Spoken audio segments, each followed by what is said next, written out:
Acolher significa guardar dentro do coração. Acolher. Então, Deus mas me acolhe do jeito que eu sou,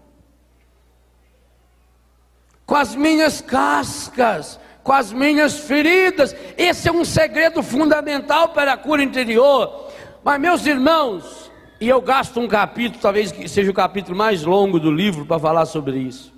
O grande problema nosso é que o conceito errado que nós temos de amor humano leva-nos a não experienciar o amor divino. Como o encardido não pode impedir Deus de nos amar, nada nem ninguém pode impedir Deus de nos amar.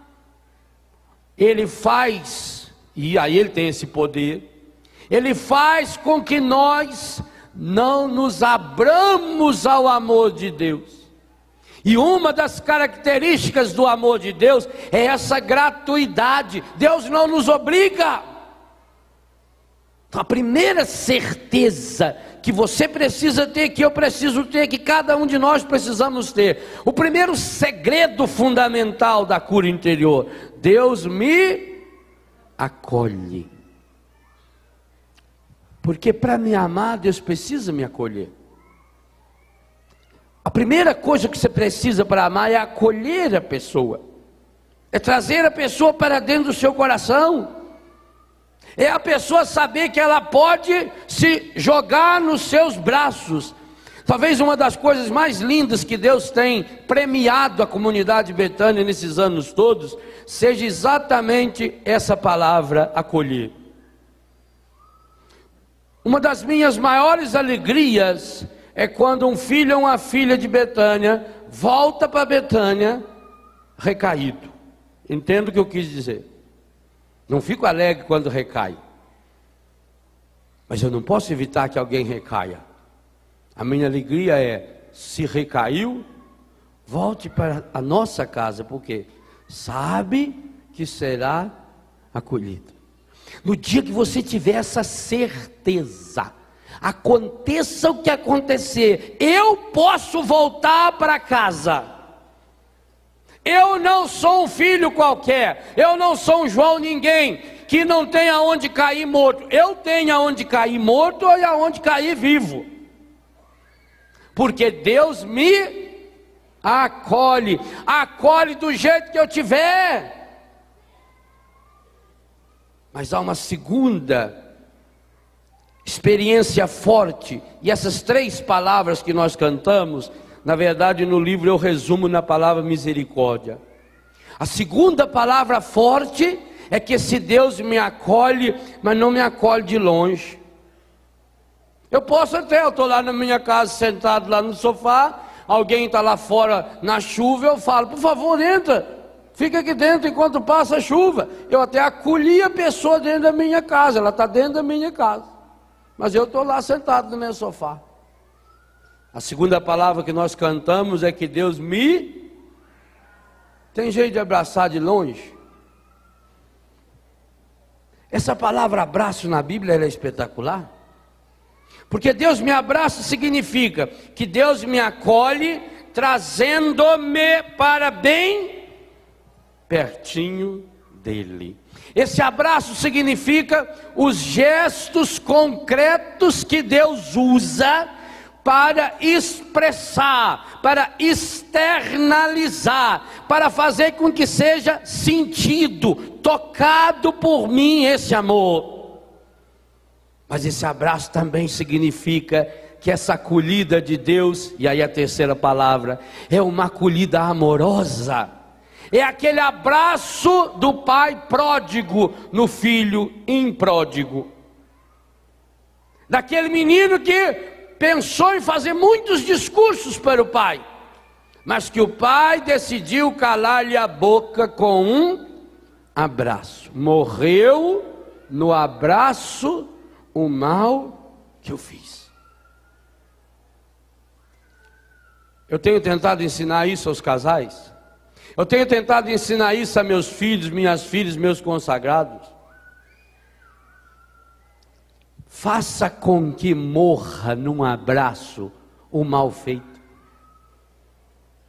Quantas e quantas vezes nós perdemos a oportunidade de curar uma pessoa para sempre, porque não abraçamos essa pessoa. Nós não nos abraçamos mais verdadeiramente. Seu filho não chegou na hora, a hora que ele chega. Quero saber por que você não chegou na hora. Você rompeu relações com sua esposa, com seu marido, com um amigo, seja lá com quem for.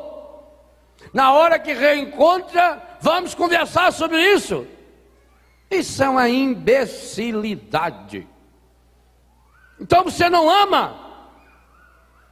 Aproveita essa hora para dar um abraço tão apertado, tão demorado, tão silencioso nessa pessoa, que ela nunca mais vai esquecer que você a ama e acolhe. O amor precisa ser traduzido em gestos. Mas como é que Deus pode me abraçar se eu estou longe? Deus está lá com os braços abertos me esperando. Mas se eu me afasto dele, evangelho de hoje, como é que Deus vai me abraçar? Deus quer me abraçar, Deus quer me acolher. Mas Jesus diz: eu estou à porta e bato, se você abrir. Se você não chegar perto de Deus com a sua casca formada pela sujeira do pecado, você tem? Eu tenho um monte. Casca formada pela ferida, talvez até muitas dessas feridas provocadas pelo pecado. Deus não tem como traduzir esse amor que nós meditamos de forma tão linda na semana passada, esse amor que se chama misericórdia, palavra espetacular. Mas veja bem o que significa essa palavra. Quando o Papa proclamou, e eu tive a graça de estar em Roma, naquela 8ª de Páscoa do ano santo, no dia em que ele canonizou Faustina Kowalska, essa menina que mergulhou sua vida na misericórdia infinita. Quando o Papa proclamou o domingo da divina misericórdia, não da misericórdia divina. Misericórdia divina é um atributo ou uma qualidade que Deus tem. Ao falar divina misericórdia, está falando de algo que Deus é. É é explicitamente o novo nome da Santíssima Trindade. E é interessante que o Papa usou exatamente essa expressão da misericórdia, o Deus que é rico em misericórdia, logo na segunda encíclica que ele nos escreveu, lá pelos anos 80, acredito que no ano 80, 81. Assim que ele ficou Papa, ele escreveu uma encíclica falando sobre Jesus, o Redentor do homem. E o passo seguinte, quando ele foi falar do Pai, veja, o Papa preparou o jubileu do ano 2000, um ano depois de ele ter se tornado Papa. Todos os sinais que nós temos nesses 25 anos que João Paulo II está à frente da igreja, ele já nos falava na Dives e Misericórdia, o Deus que é rico em misericórdia. Ali ele mostrava a misericórdia como o nome do Pai, o novo nome do Pai, ou o eterno nome do Pai. E no ano santo, ao proclamar o domingo, a festa da divina misericórdia, ao canonizar Santa Faustina, a menina que mergulhou sua vida na misericórdia infinita, que percebeu do lado aberto, do coração rasgado, do coração transpassado de Jesus, como 3 vezes ouvimos no evangelho de domingo passado, Jesus falando e mostrando o seu lado. Santa Faustina que mergulhou ali, a sua fraqueza, a sua debilidade, a sua casca, naquela porta aberta da misericórdia. O Papa, ao nos apresentar a divina misericórdia, e essa apresentação acontecer acompanhada de um crucifixo, que foi sugestão do próprio Papa, em que o Filho estava crucificado no Pai e ambos nos davam o Espírito Santo. Ali, João Paulo II nos convidava a um mergulho nesse Deus que é, não só que tem, mas que é a própria misericórdia, a divina misericórdia. Mas que coisa impressionante, meus irmãos. Eu vou dar um exemplo bem claro para você entender. Qual é a única possibilidade nesse mundo de eu, Léo, como homem, ter um filho feito na minha carne? Única possibilidade. Se me unir a uma mulher. Fora isso, tem jeito? Não tem jeito. Impossível. Mesmo que for nesses absurdos de laboratório, vai ter que pegar o material genético masculino para se unir ao material genético feminino. A semente masculina com a semente feminina. Tem outro jeito? Não tem. Agora entenda a palavra misericórdia. Deus pode ser misericordioso sozinho? Pensa bem. Nós falamos que Deus tudo pode. Sabe que Deus pode ser, a Trindade Santa, pode ser divina misericórdia sem o ser humano? Por que não pode? Porque a palavra misericórdia é o encontro de duas palavras. É o encontro de duas realidades. Quais? Miséria, miserere, desgraça, pecado, sofrimento. O que é miséria? É falta, a pessoa está na miséria. Tá que é um miserável. Também falei que esse jeito é miserável. Pão duro. Miserere significa pobreza, sujeira, doença, pecado. Então, junta a palavra miséria com a palavra córdia. Córdia não é corda, não. E nem a corda. É de coração. Então, para dar a palavra misericórdia, eu preciso da palavra miséria e da palavra coração. Segunda coisa, ao falar da divina misericórdia, o Papa está nos ensinando, e a Bíblia muito mais do que o Papa, de que essa misericórdia em Deus, a divina misericórdia, não é uma teoria, não é só uma justa posição de palavras, e nem é a formação de uma palavra nova através de dois termos novos. A Bíblia nos está ensinando, e o Papa também, de que a divina misericórdia é algo concreto, que acolhe, que abraça, é algo palpável, é algo experienciável.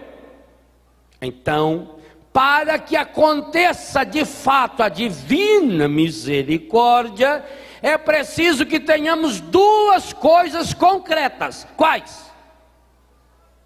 Um coração da parte de Deus e a miséria. Aí vem a pergunta: Deus tem miséria? Se Deus não tem miséria, como é que Ele pode ser misericordioso? Ele não tem miséria, a não ser que você acredita que o mal venha de Deus, que a doença venha de Deus. Aí sim, para essa teologia aí barata tem. Se Deus não tem miséria, como é que Ele pode ser misericordioso? Só tem um jeito? Qual? quando o ser humano dá esse passo e oferece a sua miséria para que ela se encontre com o coração de Deus. Quando foi que isso aconteceu de forma definitiva? Na cruz. Meus irmãos, minhas irmãs, quando Santa Faustina contemplou o coração rasgado de Cristo na cruz, ela percebeu uma coisa horripilante do lado humano. Santa Faustina teve a visão da paixão de Jesus, do sofrimento de Jesus, da flagelação de Jesus. E ela nos conta que quando ela contemplava a flagelação do Senhor, Jesus estava com as mãos amarradas, igual aparece no filme, e na visão que ela teve, uma visão espiritual, 4 soldados estavam batendo em Jesus com aquele chicote, com aquelas 3 pontas de aço. Igualzinho não, que lá deve ter sido 1% do que foi na verdade. Isso que o mundo está achando um absurdo e grave foi 1%. Talvez 2%. Não mais do que isso. Ela via. E ela percebia que Jesus recebia aquelas chicoteadas terríveis, mas que Jesus não expressava tristeza no seu rosto. Mas que de repente, ela olhou e viu que o rosto de Jesus estava muito triste. E Jesus estava agora olhando para quem estava chicoteando-o. E aí não eram mais 4 soldados. Que visão medonha essa mulher teve? E o Papa canonizou. Ela diz que quem estava com os chicotes eram os bispos, os padres, os religiosos, os católicos, que chicoteavam nosso Senhor Jesus Cristo com os seus inúmeros pecados. Por isso o dia que eu perguntava a você, quem matou Jesus, não tenha medo de dizer, fui eu. O dia que você tiver essa coragem, você também terá essa grande graça de se aproximar do coração rasgado de Jesus, de se colocar aqui embaixo, feito Londino, para receber também esse rio da misericórdia que vem sobre nós, fluindo do coração rasgado, do coração estraçalhado de Jesus. E enquanto nós não fizermos isso, nós saberemos teorias sobre cura interior, porque faltará esse encontro, o encontro do divino com o humano. Meus irmãos, Raniero Cantalamessa colocou isso diante do Papa, porque é o pregador da Casa Pontifícia. A dor mais profunda do Cristo não foi a dor física. A grande paixão do Cristo foi a paixão na sua alma. Por isso ele escreveu uma frase linda: a paixão da alma na alma do Cristo é a alma da paixão. Por quê? Vocês imaginam uma coisa? Quando uma corrente de ar quente choca-se com uma massa de ar frio, o que acontece? Uma explosão? Trevas, relâmpagos. A Bíblia não diz que aconteceu isso? A Bíblia não diz que houve terremoto na hora da morte do Cristo? Por quê? Porque o Cristo humano, Jesus, ao tornar-se humano, Filipenses 2, de 6 a 11, ao assumir em tudo a condição humana, ele assumiu todo o pecado da humanidade em si. Jesus trazia toda a miséria da humanidade em si, toda, inclusive a minha e a sua, ou melhor, especialmente a minha e a sua. Jesus trazia nas suas costas, e por isso que aquilo que foi profetizado por Isaías, no capítulo 53, versículo 4 e versículo 5, no Novo Testamento vai aparecer separado em dois momentos. Isaías 55 diz: Ele tomou sobre si as nossas enfermidades. E logo em seguida diz: por suas chagas fomos curados. O Novo Testamento divide esse texto de Isaías em duas etapas. A primeira etapa vai aparecer no capítulo 8 de São Mateus, quando Jesus cura os doentes e começam a trazer doentes endemoniados para ele. Isaías é repetido, o versículo 4 do capítulo 55, no capítulo 8 de Mateus. Ele tomou sobre si as nossas enfermidades. Enquanto ele era vivo, ele foi passando pelo mundo e tomando sobre si e pegando para si as nossas enfermidades. Vocês sabem muito bem que um problema sério dos hospitais é onde colocar o lixo hospitalar. Imagine que eu tenho um tumor maligno aqui na minha perna, e eu vou no hospital, eles cortam em volta e arrancam esse tumor maligno. Tirou de mim, e agora vai para onde? Manda enterrar? Enterra, vai para a água, a pessoa... É um problema sério. Quando Jesus tirava a doença de alguém, para onde ele mandava essa doença? Para o ar? Para onde? Quando Jesus curava um paralítico, para onde ia a paralisia que tinha paralisado a pessoa? Quando Jesus curava um leproso, ele tirava a lepra da pessoa, para onde mandava essa lepra? Ele enterrava? Jogava por ar? Para onde ele levava essa lepra? São Mateus vai dizer no capítulo 8: ele tomou sobre, ele foi pegando para ele. Que coisa espetacular! Que amor é esse? Cada doente que Jesus, e ainda hoje, cada doente que Jesus vai curando, ele vai tomando sobre si. Por isso que cada Eucaristia é celebração do mistério pascal do Cristo. E celebrar o mistério pascal do Cristo significa celebrar a sua morte, a sua ressurreição e a sua glorificação.